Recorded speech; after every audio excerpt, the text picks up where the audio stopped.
사도 바울은 빌립보 교인들에게 이렇게 권면합니다. 끝으로 형제들아, 무엇에든지 참되며 무엇에든지 경건하며 무엇에든지 옳으며 무엇에든지 정결하며 무엇에든지 사랑받을 만하며 무엇에든지 칭찬받을 만하며 무슨 덕이 있든지 무슨 기림이 있든지 이것들을 생각하라. 그리고 너희는 내게 배우고 받고 듣고 본 바를 행하라 라고 권면하십니다. 어떻게 바울 사도께서는 이렇게 보잘것없는 우리에게 이렇게 철저하고 과중한 요구를 하시는 것일까요? 여기서 무엇에든지 참되며 등등은 당시 헬라 문화권에서 신앙적인 교회에서의 덕목 말고 세상 문화 속에서 사람들이 칭송하던 미덕들이었다라고 합니다. 그러니까 바울은 많은 교회의 덕목들을 지키고 기도로 승리하기를 바라는 한편, 또 세상에서 칭송하는 미덕들도 이것들도 저것들도 무엇에든지 다 지키라 이렇게, 그리고 생각만 하지 말고 내게 배운 것들을 다 행하라 이렇게 권면하고 계시는 것입니다. 이것이 가능할까? 이런 생각을 하게 됩니다. 제가 얼마 전에 알뜰 신잡이라는 텔레비전 프로를 작년에 건데요, 재방송으로 봤습니다. 알아두면 쓸데없는 신기한 잡학사전, 줄여서 알쓸 신잡이랍니다. 근데 거기서 레오나르도 다빈치의 박물관을 가보았습니다. 수많은 군사, 의학, 문학, 천문학, 지질학, 해부학, 하여튼 건축, 수많은 분야에서 미술, 놀라운 업적들을 다빈치는 내고 있었습니다. 나름 각 분야에서 한 가닥씩 하는 박사님들이 모여가지고 서로 토론하고 재미있는 잡학을 늘어놓는 시간인데요, 하나님은 왜 나에게 저런 재능을 주지 않으셨을까라면서 다들 불평을 늘어놓는 것을 봤습니다. 한 가지만 좀 알게 하시고 다빈치처럼 각 방면에 저렇게 더 뛰어나게 안 하셔서 참 하나님은 불공평하다, 불공평해, 그렇게들 이야기하고 있었습니다. 그런데 한 저명한 젊은 뇌과학자가 그 중에 있었는데요, 재미있는 실험 결과를 알려주었습니다. 그것은 우리도 레오나르도 다빈치 같이 될 수가 있다라는 것입니다. 어떻게 하냐면 실험을 했는데요, 뇌의 한 부분을 활동을 정지를 딱 시키면 각 방면에 잘하게 된답니다. 근데 놀라운 것은 그 실험에서 우리가 생각하기를 뇌의 어떤 부분을 활성화시키면 확 물리가 트여서 다 잘하게 되는 것이 아니고, 우리 뇌의 어떤 부분을 딱 중지시키면, 그것을 제어해 버리면 모든 것을 잘할 수 있는 놀라운 능력이 나타난다라는 것입니다. 이것은 우리가 스스로를 굉장히 억제하고 제어하고 통제하고, 난 안 돼, 난 이런 방면은 할 수 없어, 난 이런 것은 저런 분이 더 잘하니까 나는 손대면 안 돼, 분수에 맞지 않아, 이렇게 스스로를 구속하고 있었다라는 것입니다. 하나님은 우리를 하나님의 형상대로 지으셨습니다. 우리 안에 하나님 모양대로 지어진 놀라운 하나님의 이미지가 있고 하나님의 능력이 깃들어 있습니다.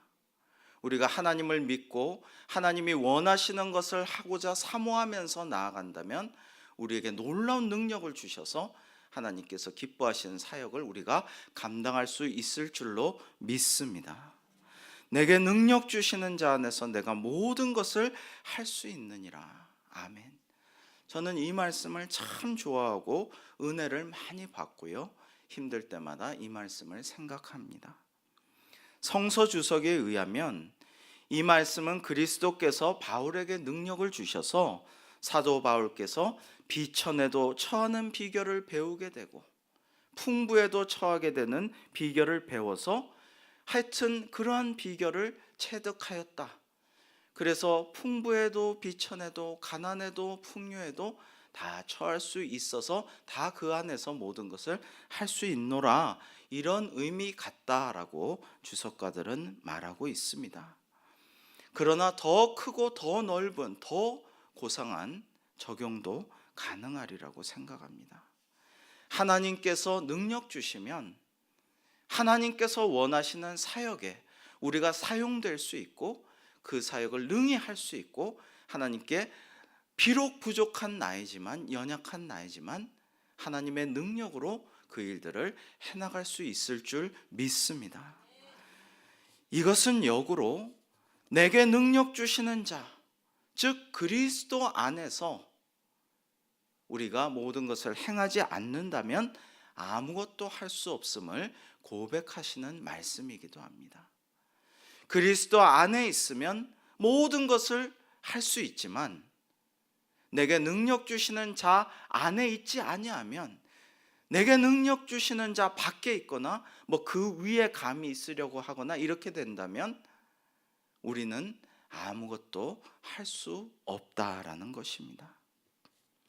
이 시대는 개인적으로나 사회적으로, 교회적으로, 나라와 민족적으로, 또 세계적으로 너무나 어려운 일들이 많고 힘든 일이 많고 전망도 밝지 않습니다. 그러므로 우리는 참 어려운 세상을 살아가고 있다라고 볼 수가 있습니다. 또한 너무나 신실하고 정직한 분들, 열심히 사시는 분들, 정말 잘 되었으면 좋겠는 분들이 예전에 없던 어려움도 당하고 물질적으로나 건강으로 인해 힘들어 하시는 것을 보면서 참 마음이 아프기도 합니다. 그러나 이럴 때일수록 우리는 하나님의 뜻이 무엇인지를 깨닫고 알고 주님의 마음에 공감해야 할 줄로 믿습니다. 사도 바울께서는 오늘 이렇게 말씀하십니다. 내가 궁핍함으로 말하는 것이 아니니라. 어떤 형편에든지 나는 자족하기를 배웠노니 나는 비천에 처할 줄도 알고 풍부에 처할 줄도 알아.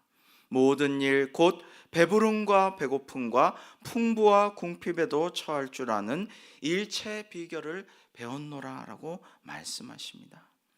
여기서 말씀하시는 자족이란 용어는 당시 헬라 스토아 학파의 윤리에서 아주 핵심적인 덕목이었습니다. 이것은 충분히 흡족해하고 만족해하는 것인데, 너무나 많은 것들이 풍성해서 그런 것이 아니라 욕심을 줄이고 자기의 욕망을 줄임으로써 그 안에서 충분히 만족할 수 있는 상태를 의미한다라고 합니다. 그런데 바울 사도께서 그러한 뜻으로 쓰신 용어이지만 그것을 이루는 방법에는 큰 차이가 있습니다. 당시 스토아 학파나 헬라 사람들은 욕망을 줄여서 행복하기를 원했지만 그것은 자기 힘으로 하기가 너무나 힘든 것입니다. 우리가 몰라서 그것을 하는 것이 아니라 그게 너무 힘든 거죠. 욕망을 줄이기도 힘들고 자족하기도 어렵습니다. 우리 그리스도인들은 사도 바울 선생님의 가르침대로 어떻게 해야 하느냐? 이것이 그리스도 안에서 내게 능력 주시는 자 안에서는 가능할 줄로 믿습니다. 나는 욕망이 끝이 없지만 이만큼 살면 더 잘 사는 사람을 원하고 꽤 잘 살게 되어도 더 잘 사는 사람을 따라잡기를 원하고, 내가 이만한 건강이면 이것도 할 수 있고 저것도 할 수 있고 이런 사역도 할 수 있어 감사해야 마땅한데 더 건강하고 완벽하여서 정말 자랑스럽고 떵떵거리면서 살기를 원하죠.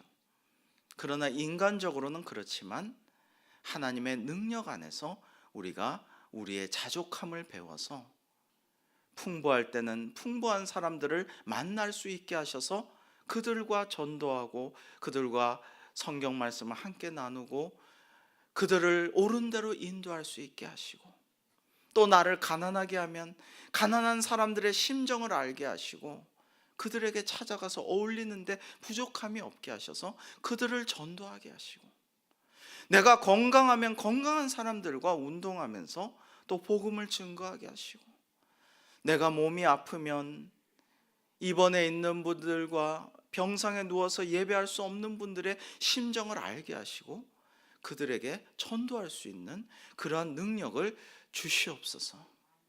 이렇게 우리가 하나님의 능력 안에서, 내게 능력 주시는 자 안에서, 그리스도 안에서 모든 것을 할 수 있느니라라는 고백을 가지고 주님의 사역에 힘쓰는 저와 여러분이 될 수 있기를 주님의 이름으로 축원합니다.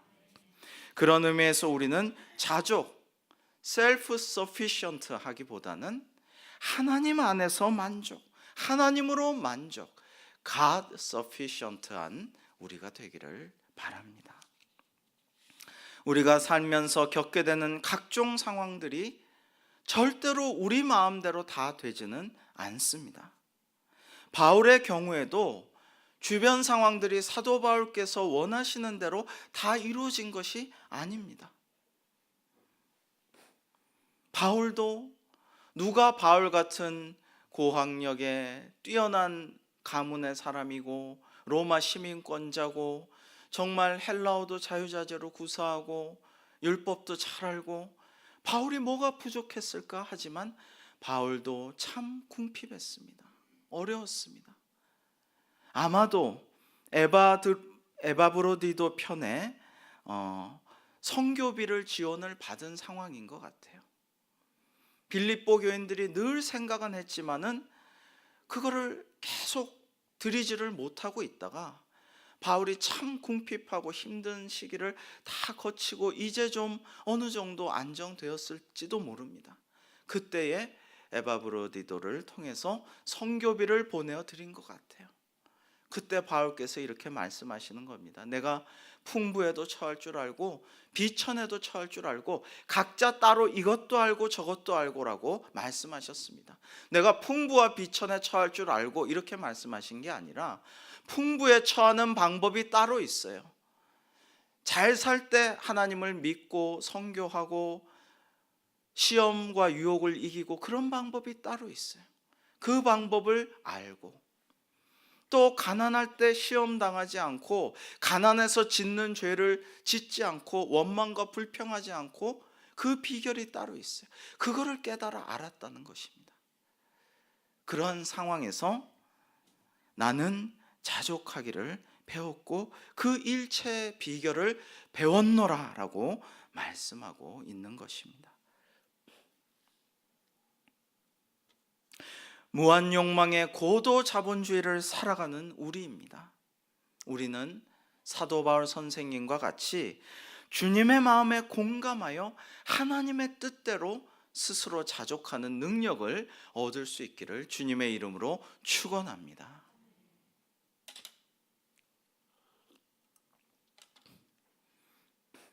종교개혁 500주년을 기념하여 하나님께로 돌아가자라는 의미의 터닝 포인트라는 이 소책자가 있었습니다. 그 중에 저는 구약학을 전공한 김근주 박사님의 글에서 귀한 깨달음을 얻었습니다. 그것은 공의는 곧 공감이다 라는 말씀이었습니다. 하나님의 공의를 어떻게 구할까요?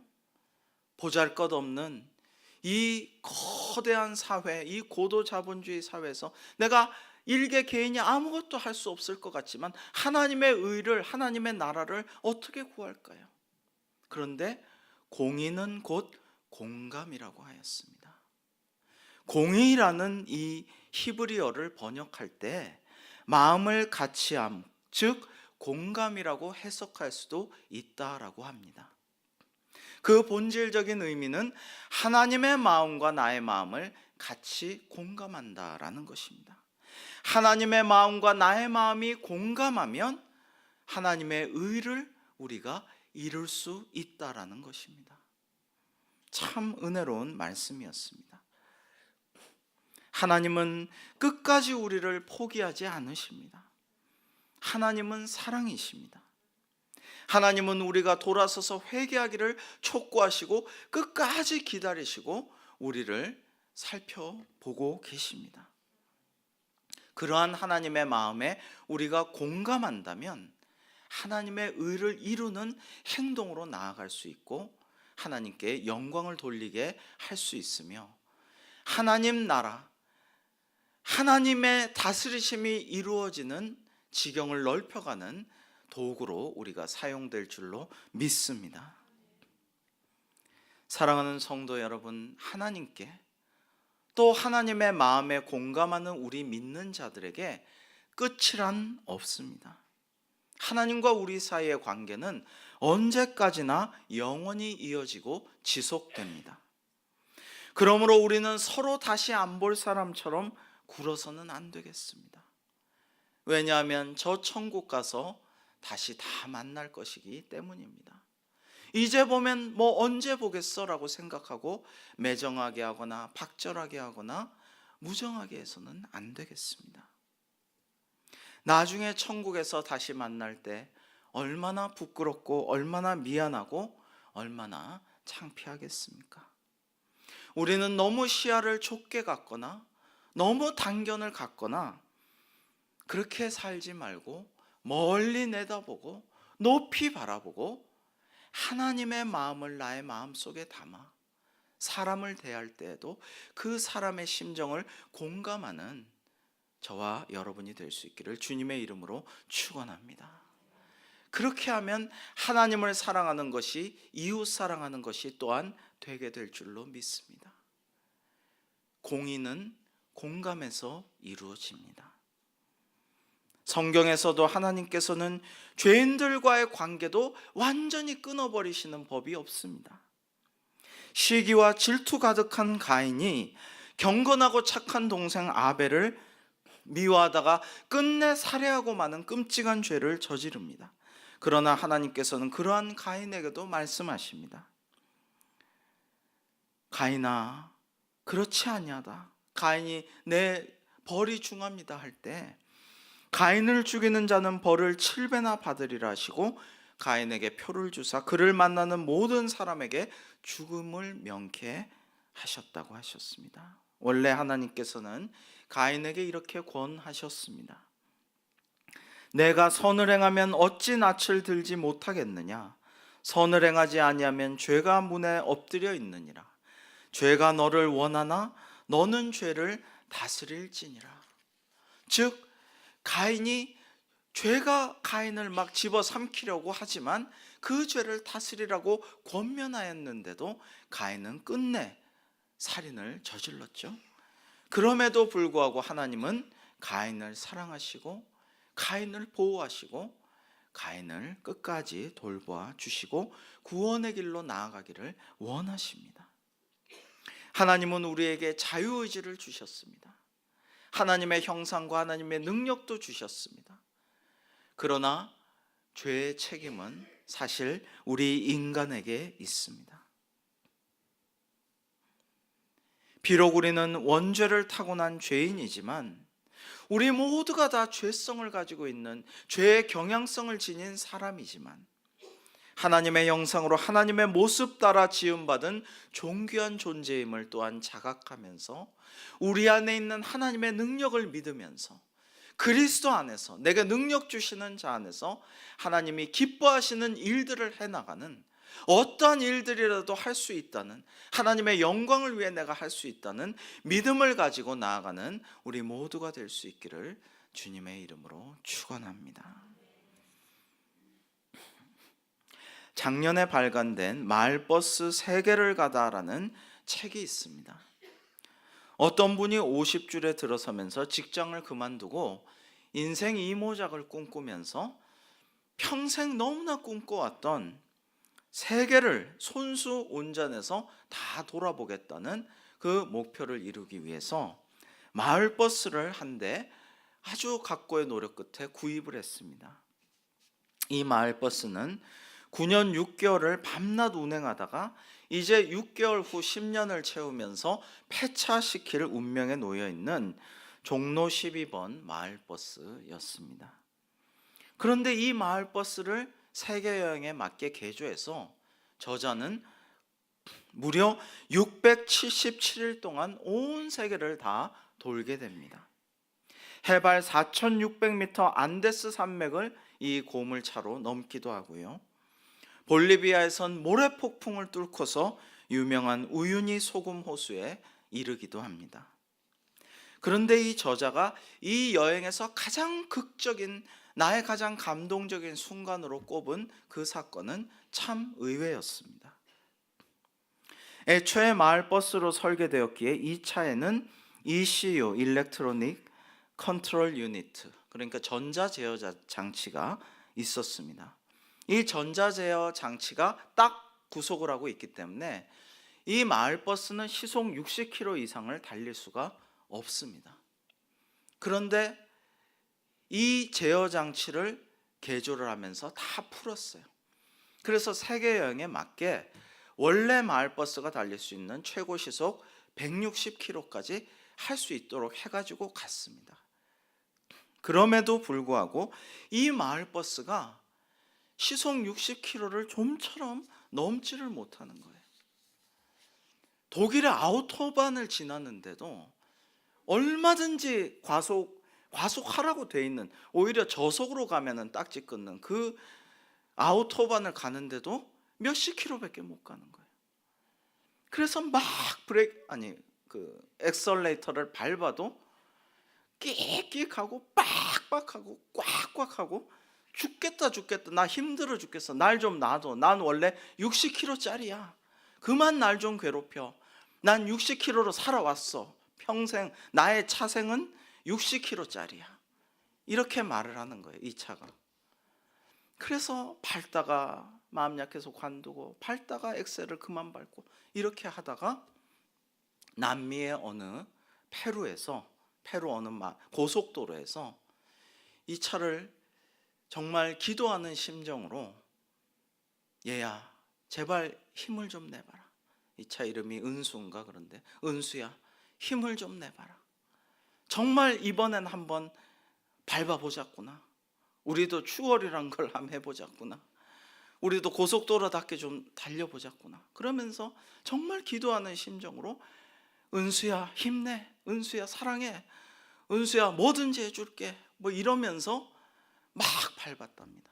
그런데 90km를 넘어서 100km를 넘어서 앞서 달리던 110km짜리를 넘어서 드디어 120km를 넘어서 앞서 달리는 차를 추월하는 순간, 이 저자는 같이 탄 일행들과 함께 기뻐 환호하고 소리 지르고 그거를 평생 잊을 수 없겠노라고 이 677일의 세계 여행에서 가장 환희에 가득한 순간이라고 쓰고 있었는데, 저는 참 감동이 되더라고요.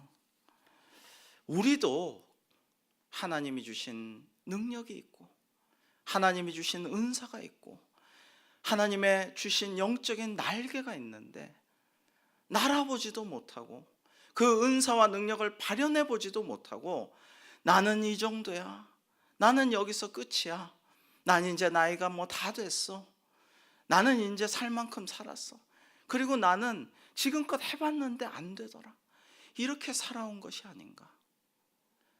저자가 이 은수라는 차가 온몸으로 소리를 내며 저항하고, 나의 평생 차생에 나는 60km 이상 못 가라면서 그렇게 반항하고 못한다고 소리를 질렀지만은, 사랑과 격려와 권면의 음성을 들려줄 때 드디어 그 차가 120km까지 낸 것처럼, 우리도 하나님의 음성에 귀 기울여서 우리를 향하신 하나님의 그 말씀, 그 권면, 그 격려, 그 말씀에 힘입어서 우리가 놀라운 인생 2모작, 인생 3모작, 아니 그것을 넘어서서 하나님께 영광 돌리는 사역들을 감당할 수 있기를 주님의 이름으로 축원합니다. 우리가 내게 능력 주시는 자 안에서는 무엇이든지 할 수 있다라는 믿음을 가질 때 정말 우리는 하나님께 영광 돌리는 삶이 될 수 있을 줄로 믿습니다. 제가 설교 준비를 하면서 덴마크의 그룬트비 목사님을 떠올리고 거기에 대해서 좀 연구하고 이러고 있었는데, 어제 담임 목사님 모시고 윤백중 장로님과 함께 신방하는 시간을 가졌는데, 윤백중 장로님이 그룬트비 목사님 말씀을 막 하시더라고요. 그래서 제가 참 감동이 됐습니다. 여러분, 북유럽의 대표국 복지국 국가 노르웨이를 가봤는데요, 유럽에서 제일 가난한 나라였습니다. 그 피요르드 해안의 절벽에 대구 명태 구워가지고 그거 바라보면서 그냥 보면서 아 짜다 뭐 이러면서 그냥 그거 가끔씩 명절에나 꺼내 먹던 가난한 나라였습니다. 그런데 하나님께서 북해유전을 빵 터뜨려 주시니까 부자 나라가 됐어요. 그런데 부자 나라가 된 다음에도 공의롭게 하나님의 마음과 공감한 노르웨이 국민들은 참으로 그 사회에서도 개인적으로나 사회적으로나 국가적으로 공의롭게 살아왔습니다.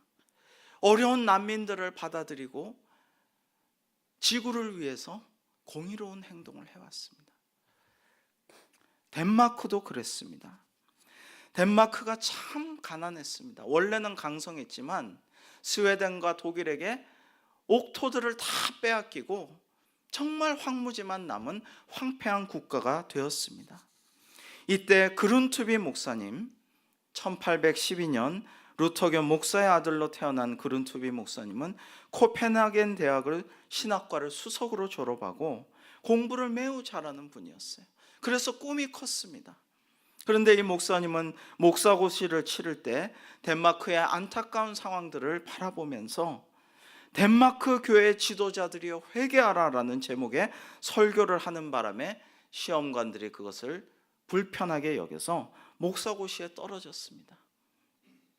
그리고 멀리 떨어진 섬으로 유배와 같이 발령받았습니다. 그는 교회를 개혁하고 나아가서 나라를 구하겠다는 일념으로 목사가 되겠다고 했지만은 목사고시에 낙방하고 아주 조그만 변방의 섬에 유배당하다시피 되어서 신경쇠약에 걸려서 잠도 못 자고 나중엔 헛소리도 하고 정말 폐인의 지경에 이르게 되었습니다. 그러나 밑바닥까지 떨어졌던 그룬투비는 하나님을 의지하고 하나님의 음성을 들음으로써 다시 일어나게 되었습니다. 성령의 사람으로 거듭난 그룬투비 목사님은 덴마크를 향하여서 간절하게 외쳤습니다. 하나님을 사랑하십시오. 이 땅을 사랑하십시오. 그리고 이웃을 사랑하십시오.